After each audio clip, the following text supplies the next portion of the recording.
Hello, Elena. How are you doing today? I'm doing well, Stacy. What are we talking about? Well, Elena and dear listeners, we are going to talk about virtual conferences. They've been the big thing since the pandemic started. What do you think about them, Elena? I like them, but only when they're done correctly. You like them as an attendee or a presenter? Ooh, both. Oh, good. I think both, when done correctly, can be good. So that's what our topic is today, but not a big general discussion of virtual conferences. We're going to talk to somebody who did it right. And even though he says he didn't meet his stretch goal, the goal that we knew of from the client, he surpassed that. I think he doubled it. So it was a great event we got to be part of as speakers, as well as work behind the scenes to help execute from marketing operation side with HubSpot and Host Summit set up to social media and email marketing. So a lot of fun. Elena, you want to introduce our guest? I would love to. Our guest is Ollie Whitfield from VanillaSoft. He is the growth marketing manager for VanillaSoft, and he also works with Autoklose as well. And he loves to write cold emails and call scripts. So this whole event that he threw, which was called Growth Month, was right up his alley because Growth Month is all about some of those things. So he really, we had the opportunity to work with him on this, and it was just such an amazing event. We got to be part of the event. We got to set up the event, like Stacy said, and Ollie really pulled it together, found the great speakers, and we are excited to talk to him about how he did it and why it was such an event that was really impactful and successful. Hi, Ollie. Thank you so much for joining us on our show this week. How you been doing? Life's good. I'm pleased to finally make my debut on this. I've had my eye on coming on this show for a while, so now we've finally got a good reason for me to come on. I'm excited to be here, and thanks for having me. How you guys doing? Well, we're excited to have you, and we've had our eye on you for a while too to be on the show. So we're excited to have you to talk about some cool stuff that you've been doing at VanillaSoft. No so pressure maybe you can tell us a little bit about what you do at VanillaSoft first, and then we'll dig into the topic. Yeah, well, it's funny. All my career, I've had jobs that are kind of, the title is like irrelevant in a weird way, and that's not really a bad thing. It means you get to do a few different things. So if you read my title, growth marketing, I don't even know what that is, to be perfectly honest. I don't. So you don't have to do anything. Yeah, like kind of like you and Stacey, really. I'm just kidding. There you go. I had to slip that one in there. I apologize. You're strategists, right? But yeah, in a sense, it's a bit more like demand gen. That is the way that I can see it for the most part. So sort of my hands in sort of everything that we do for the most part, not that far in some cases, but for all of our webinars and those things, all of our podcasting, pretty much all of that will come through or involve me in some way. Some of the stuff like our website, I'm miles away from that. I wouldn't even try. But yeah, anything where we're trying to generate a lead is what I would call it. So that's why I say demand gen. And I would have said lead gen, but people seem to not like that anymore. That's not cool. So yeah, demand gen is like the cool one now. We got to change up the names every once in a while, like yeah. SDRs and BDRs, and now lead gen to demand gen. Yeah. Well, Ollie, you surely have proven yourself as a lead gen person with this last growth month initiative that you did for Autoklose, which is the VanillaSoft brand. I think you double the goal amount of leads that you had to generate, or was it even better than that? I don't remember. I just know it was big. We beat it.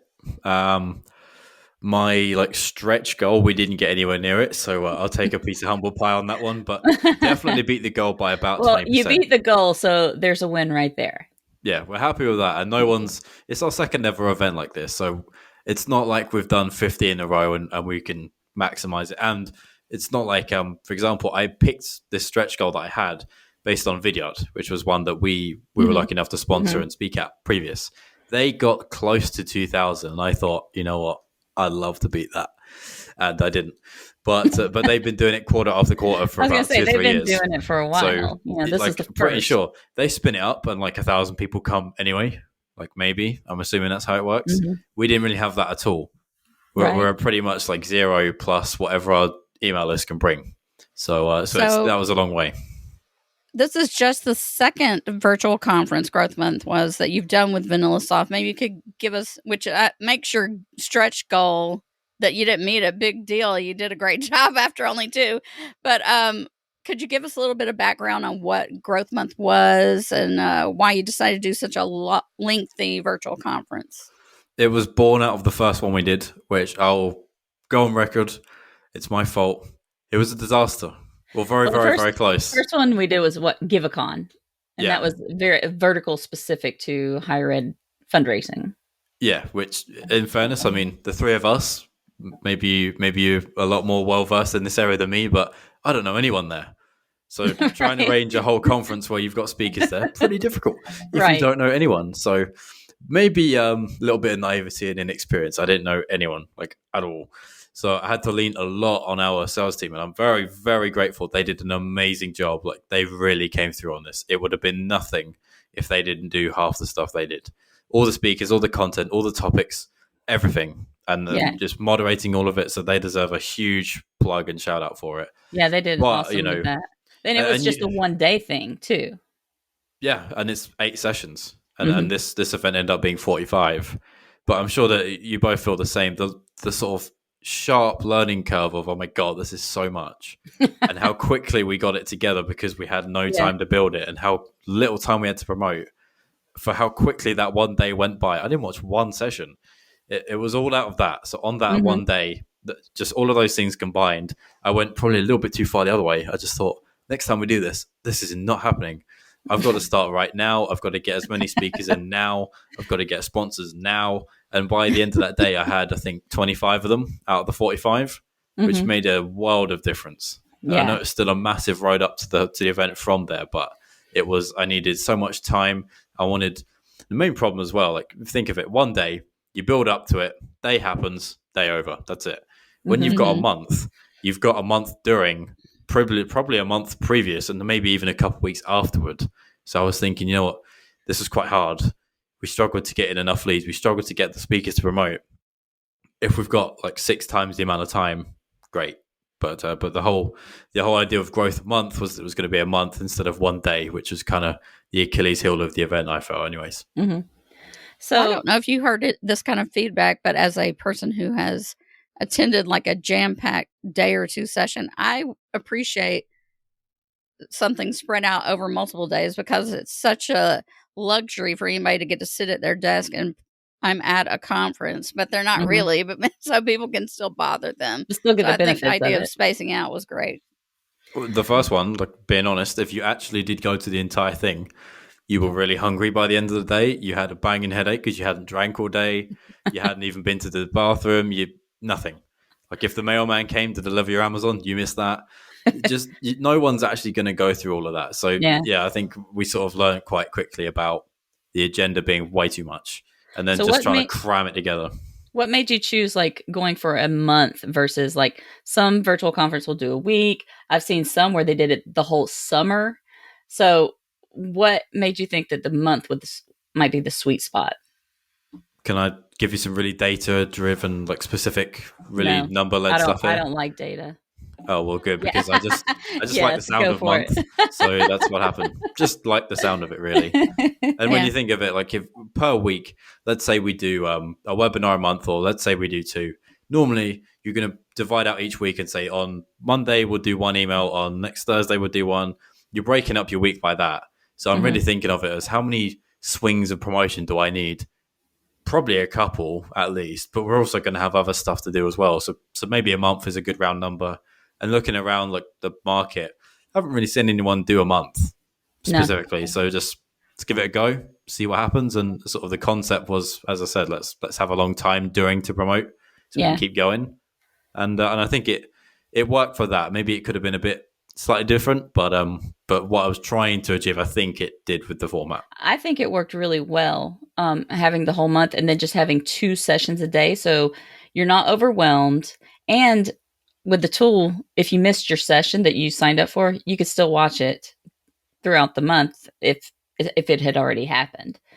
And so I thought that was really cool because I did miss a session and I went and I'm like, oh crap, I missed it. Or I was really late to one. Tyler Lesser. Yeah. Tyler from Video. Yeah. Yeah. I went to his and I was late and I'm like, oh crap, I'm going to miss like everything. But it actually started from the beginning. So I didn't miss anything. And I really liked that about it. But I think it was the perfect length. The sessions weren't too long. And having 2 a day just made it was easy. It was easy to think about attending because of that. Well, you said the word overwhelmed in the middle and that you weren't overwhelmed. I know you were. Well, working on it. I may have been overwhelmed working on it, but to someone that is attending, you don't feel overwhelmed. Like if you go to a conference and you've got, I got to go to this session. I got to go to this session, right after the other. It just felt easy.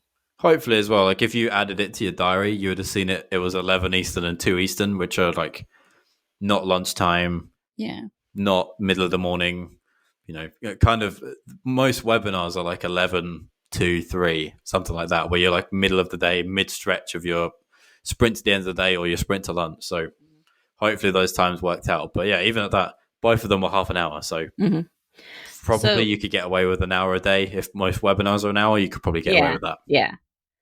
And I know you had challenges, which we've talked a little bit about some, but what were the biggest challenges you faced, like when it came to guests, scheduling, promoting, all that different stuff? Yeah. Do we have any champagne or like something strong around? This is bringing up the blood pressure. Yeah, I'm just going to have a drink because I'm already feeling a bit hot just thinking about it. There was a couple, nothing too dire to be realistic about it. One actually really irritated me. One of the bigger names that I wanted to have on to really help bring in the crowd. And they accepted the calendar invite, and for whatever reason, something happened on the day, couldn't do it. No big deal, happens. And I expect that with big deal speakers as well, who are doing this all the time. So we move it, and that event comes and goes. Like no reply to the email, checking in, are you able to make it? And nothing. And then I think I followed up 4 times. And eventually they said, I can only do it tomorrow, otherwise I'm on vacation, and then I can't do it. And we couldn't do tomorrow because that was Saturday. Right. And I would do it personally, but I can't have our video team come and make sure it's okay and all that stuff. I would never ask that of anybody. So I was really disappointed by that. And I've never named the person because that's just how it is. I understand, but that was a bit poor form for me. And then you're minus a big deal speaker.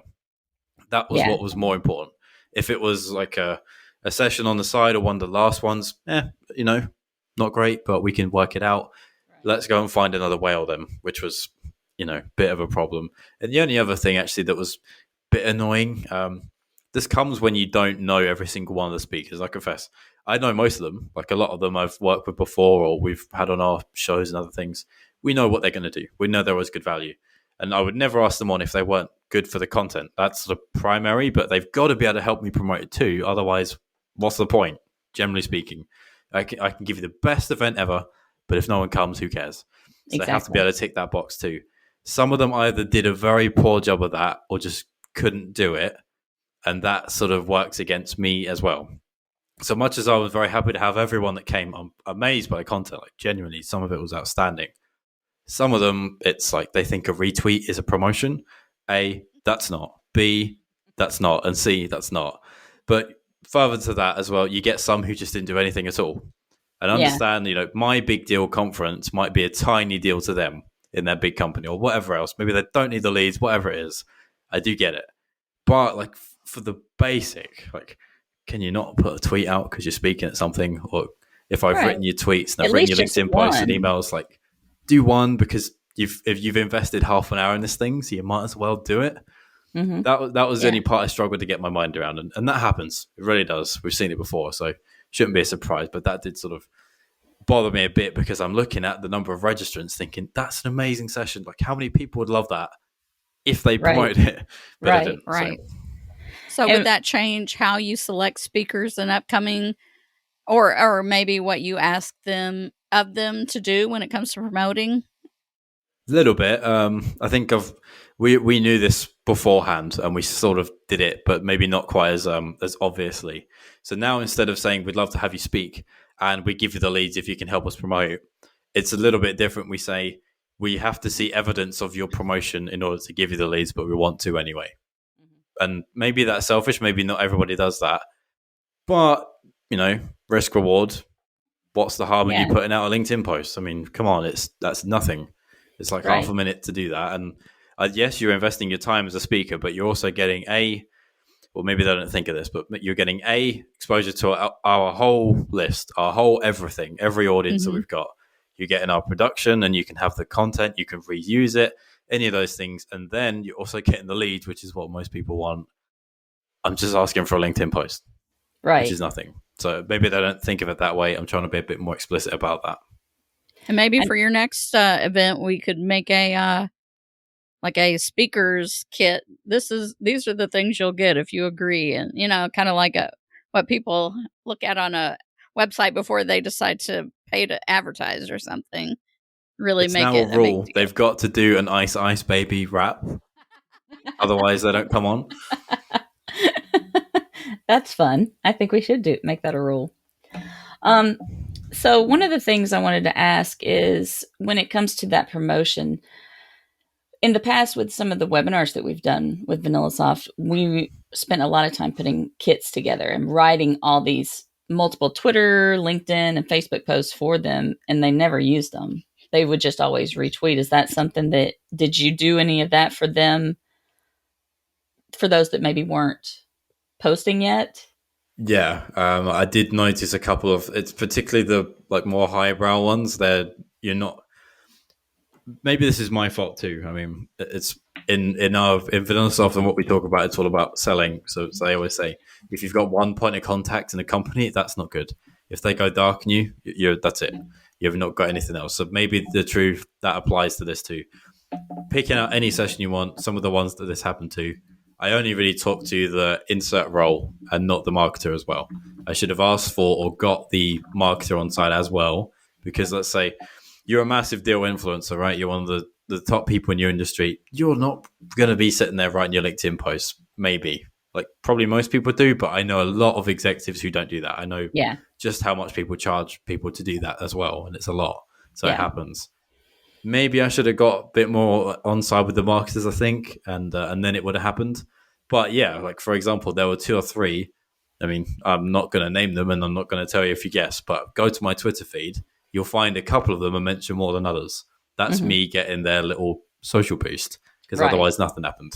So as much as it was annoying, I found a backhand way, and it didn't look like they promoted it, but I got some of their audience somehow. Yeah. And unfortunately, sometimes you have to do those things to get it going. Well, it's more than just trying to get all those speakers confirmed, even though they're a huge part of it. What all is involved in setting up something like this, either this one or GiveCon? What do you have to do to put on a virtual conference if people aren't familiar with what goes on behind the scenes? It's like building a house. You think you planned everything, the roof doesn't come because you didn't order it, and then it comes on a rainy day and you forgot to pay for it and you didn't have the money for it. There's always more in something that happens that you forget than you can possibly plan for, and that's part of it. You have to accept it. Unless you've done a million of them, and fair enough. But that wasn't the case for us. So from start, you need, just trying to think, the tool that we used was Hey Summit. And again, thanks very much to Stacey. I mean, it probably wouldn't have even happened point blank without you and Hey Summit. So there was that, and that solved a huge problem, because straight away you're looking at a lot of money, and I mean a really serious amount of money to host it on anything else. So you need a hosting platform, because you just cannot build it yourself, and I would never recommend you do that. Then you need, just generally speaking, the concept and to work it out with the team. That was probably one of the bigger parts. I didn't do an amazing job of that, to be fair. I just kind of decided we're doing this, which isn't the best way to do it. Not really anyone in the team got to say, no, I don't like that name or anything, which is that's a weakness of me. I accept it. But, the concept, the working out the agenda, working out the topics, working out the speakers, working out bandwidth and all of those things, and the promo plan, and how much bandwidth the promo plan needs, and the timing of it, and all of the other things like that. When you're doing other work too, you've got to tie it in and around a calendar of or this webinar is needing this promotion, but we also want to promote that, and all the social media feeds full up. There's a lot of that stuff going on. So generally speaking, looking at the calendar of the entire team, what have we got? What have we got to do? When does it have to happen? And what gaps do we have? That's really the main thing that was time consuming that we had to work out. And that's sort of where I think we did a good job, because we were able to work out those slots we had available rather than just like throwing stuff out. Then as you said, it's a lot of the speakers. That was quite a long time. If you think of it as 45 speakers, which is probably 45 people, that's a lot of people to deal with one-to-one, a lot of questions, a lot of back and forth emails, meetings. Then we had 10 sponsors. That's probably about 2 people per sponsor. So again, 20 more, which makes it about 65 people. It's getting even busier now. And just like a lot of back and forth on things like, we're making your speaker image. And I think Elena hated making those images, but not or nearly as much as I hated sending them. Just imagine typing that email in Gmail, copy, paste, send, change name, change image, like over and over. There's so much of that. And then once you got the whole thing set up, the website is a whole other beast. This was like Stacey's hell as well as mine. Making the website look good, even if you can, adding all of the content, adding the timing, adding the recordings, putting a description. God, what else? Picking what fields you want on the form, and just so much of that admin stuff that you don't even think about or see. You'd probably go to the site now and you think, oh yeah, easy. It's just like a template or something. Yeah. No, you're wrong. It was basically zero. You've got placeholders and that's it. I just had an idea to make it easier for next time. When you have all those speaker images, let's just have a spreadsheet of all those people, and we'll upload it as a custom field of their image. We can just send a HubSpot insert personal token email. You don't have to copy paste 65 times. You couldn't think of that like 2 months ago. I didn't know you guys were doing that. I was about to say we love Stacey, but you said that now, and I feel resentment. But so, what was the most productive or best channel that you used to promote the event? Did you notice one winning over the other? Well, going against the actual answer I was going to give, LinkedIn was by far and away the most popular one. I was one of. This isn't like I don't even generate that many people to come watch us every time, but I promoted it a lot of times, and we did a lot of specific stuff to make my promo go a bit further. I was one of the maybe top 10 producers of registrations, but everyone else who produced a lot as a speaker, it was all LinkedIn, like every bit. The rest, where the sponsors really helped pull their weight, a couple of them particularly, it was an email. And you can tell because the UTMs tell me it says HubSpot, and I know HubSpot overwrites some of the UTMs, so it's obvious. That's and maybe even like as we're recording this, people post LinkedIn posts about a webinar or something. It's not working quite as good anymore. Like a little bit less. It feels a bit like the Facebook drop back in the day. I think maybe not quite as dramatic, but it's getting that way. So if you can't send an email, it's sort of like hedge your bets, hedge your expectations a little bit. So anyone who did do a marketing email, like it helped quite a lot, and you can really tell the difference. Makes sense, I remember. Oh, sorry. Go ahead. I was just going to say, I remember the moment I could tell you one of the sponsors did it because 100 people dropped through, and it was just obvious. So, look, they sent an email, and we can tell that. So, and I think also with LinkedIn, it's almost becoming more like Facebook in the way that people are using it. And people just aren't paying attention as much, or it's just oversaturated with so many different things that you're getting hit with. So when you can send those emails, I think it does make a huge difference. Now, some people that have the pull can put something out there and you get tons of people sign up from it on LinkedIn, but not everyone. It makes a huge difference. Sadly, not me. You're getting there though. Trying. Yeah. So as far as like the topics, did you choose the topics like when you were looking at the people and you're like, okay, I know them. I know they know a lot about this. Did you ask them to speak on a certain topic, or was it that you would say, hey, you want to speak, and what would you like to talk about? How did you go about that? For the most part, I had an idea, just knowing who they are, what they might talk about.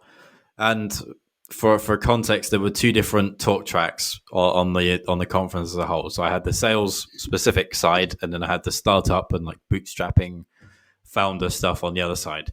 So two different things, and you kind of had a range within each, but I didn't want it to be too much of one topic. So, for example, where we maybe were a little bit heavy was cold email on the sales side. There was maybe 3 or 4 on that, and then on other topics we maybe had 1.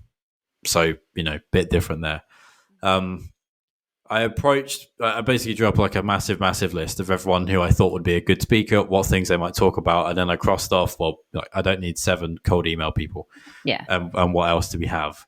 So a bit of that, like to begin with, to build the bulk of it, but toward the end, and especially like if you're looking for a headline type of person, they might have something they're excited about today, right? That you sort of can tell them, like, I want you to talk about this.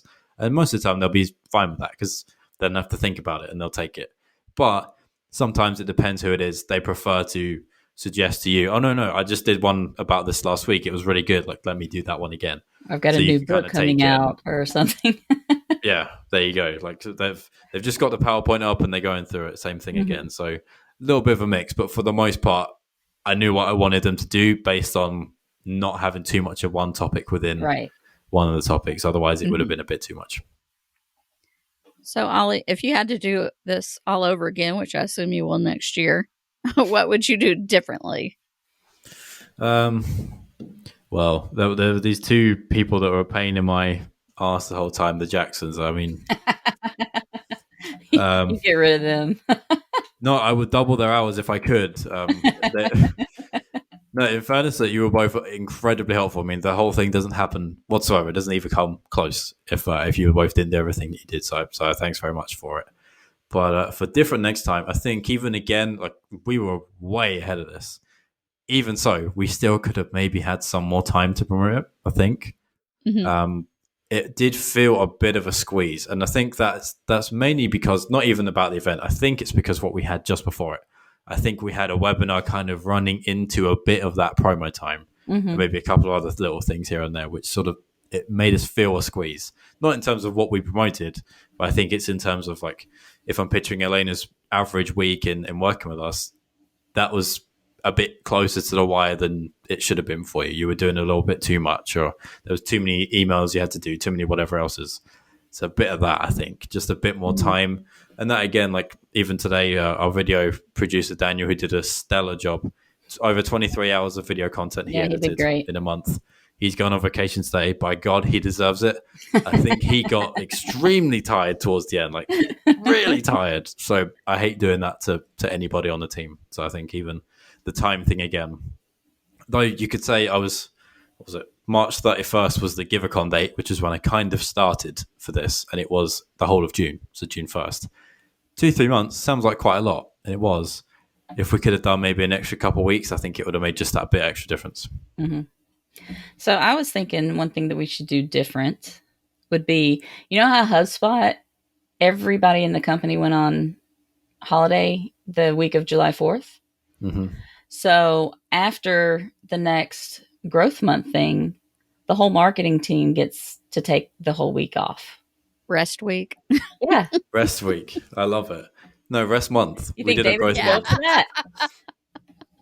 You think David would go for it? I think we should have like a team holiday or something to like Miami, something like that. Yeah, absolutely. Let's do it. So we'll be talking to David about that later. So what advice could you offer to someone that's listening if they're thinking about doing a virtual conference? What would your top advice be to them? You really can't just like pick out an idea from nowhere, kind of like I did. I was lucky very much that, I mean, I wouldn't have done something we couldn't have achieved, but there's more available to me because of the resources and the skills and the talents we have. So I couldn't have done a month without the ability to work with you both, with Daniel, our producer, with a whole bunch of people on our team who did a lot of things to get the whole thing up from the ground. It would have been like a day on Zoom if it was me by myself. That would have been pretty crap. You know, the first one we did was a day, but it still involved a lot of people and it was a lot. So probably you've got to see what you have available to you in terms of bandwidth and resources. So for example, never consider editing any video if you're not specialist at that. I don't even think about it. I'm very lucky we have Daniel for that. And if I didn't have Daniel, I wouldn't even think about it. It would be straight on Zoom. So it crosses off your options and then you go from there. And basically simplicity is always the best. I mean, I didn't want to have anything too complicated. I didn't want to have two things going at the same time.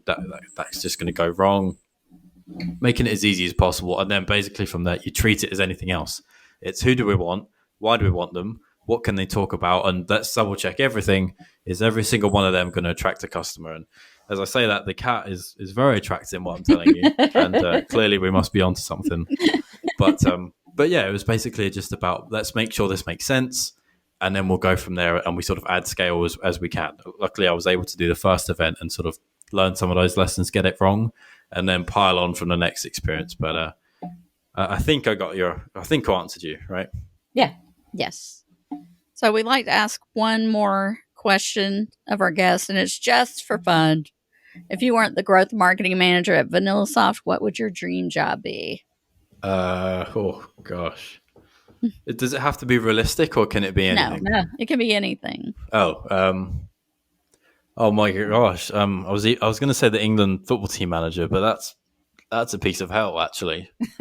I wanted to be a journalist when I was a kid. Really? Yeah, I used to write like articles about like a review of a soccer match and all that stuff. And I applied to do. We have work experience in the UK when you're about 15. You go do 2 weeks of work experience where you make coffee and stuff like that. I applied to go to a local newspaper and they told me, hey, just so you know, like 1 in 3,000 people get a job in this market every year. And I thought, wow, probably won't do that. So I kind of keep like to it a little bit. And if you think about it, we make content, so it's similar. Yeah. But yeah, I wanted to do that. And you know what? When I was a kid, I wanted to be the commentators on the matches. And then second best was writing about it because you still had to be there. So maybe the commentator. I don't know, bit left field. Score. That's right. Yeah. All right. So if people want to connect with you, how should they reach out? LinkedIn, Twitter. What's your favorite channel for them to reach out to you? It's so boring to say LinkedIn, isn't it? Everybody does that now, but it's true. So yeah, I'm there. And lucky for me, I have a kind of weird name, so I'll probably come up somewhere near the top if you type my name in. I do a bit of Twitter. That's more me just moaning about stuff and complaining if my football team's losing. But primarily that's that. And one of the things that I did after our session at Growth Month was I did start that TikTok account that you two dared me to do. Yes. I'm like doing okay. I'm trying, but I'm not very consistent. So I like your videos though. I do too. They speak to what people are experiencing and they're funny. So and the one standing at the window with the rain falling where you're looking all sad, looking out the window. I think that was the one that Stacy died laughing about. I like the one where he's sitting in the shower. Forlorn. That one was funny. Yeah, that one was good. The most recent one about like old school pop-up video where he's reading the email and all these. Yeah. So you're nailing it, Ollie. You're doing good. In my book, I'm an old lady on TikTok, so I may not be your target audience, but I'm enjoying it. I'm trying my best. Meanwhile, in his head, he's thinking, I gotta read this. I'll get my cat involved. You'll love it. It'll be great. I'll try my best, but yeah, it's a bit of fun, really. I use it to post on other places, really. It's not really about how far I get there. Yeah. Well, if you want to, please go and follow Ollie. You'll get some good information. And I actually like following you on Twitter because you share little snippets of things that you're getting from other people. And it makes me laugh because I'm like, yes, I hate it when I get those things. But anyway, so go follow him. And if you want to get in touch with me or Stacy, you can follow us on Twitter, Elena_Jax. That's ALANNA_JAX. Or you can follow Stacy on Twitter. That's STACY_JAX. And you can find both of us on LinkedIn, Elena Jackson, Stacy Jackson. And make sure to subscribe to the B2B Mix Show. And we will catch you next time.